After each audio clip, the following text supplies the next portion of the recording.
Istri Ganjar Pranowo, Siti Atikoh dilaporkan ke Badan Pengawas Pemilu, Bawaslu, RI pada Senin, 22 Januari 2024. Pelaporan ini dilayangkan oleh sejumlah masyarakat yang mengatasnamakan arus bawah Jokowi.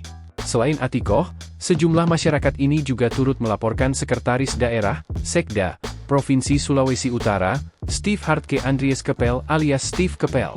Mereka berdua dilaporkan atas dugaan mengajak ASN saat kampanye.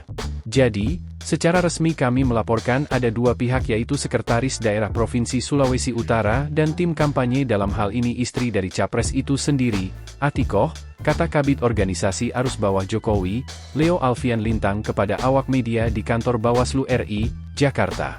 Leo menjelaskan, pelaporan ini terkait adanya dugaan ajakan terhadap para ASN yang mengikuti sebuah acara di lapangan Megamas, Manado, Sulawesi Utara. Acara kampanye itu, disebut Leo, dikemas sebagai kegiatan senam pagi. Kami mendapat laporan dari teman-teman di daerah bahwa, kampanye yang menghadirkan salah satu istri dari calon presiden, ujarnya. Ada surat dari Sekretaris Provinsi Sulawesi Utara, menggerakkan para Dharma Wanita dan tenaga harian lepas di Provinsi Sulawesi Utara untuk hadir dalam acara yang dikemas sebagai senam, ia menambahkan. Atas hal tersebut, Leo melaporkannya ke Bawaslu RI. Mereka berharap pelaporannya bisa segera ditindaklanjuti untuk mewujudkan pemilu yang jujur dan adil.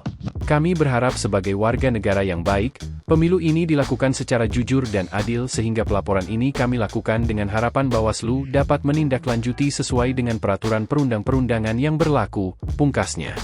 Download Tribun X sekarang, menghadirkan lokal menjadi Indonesia.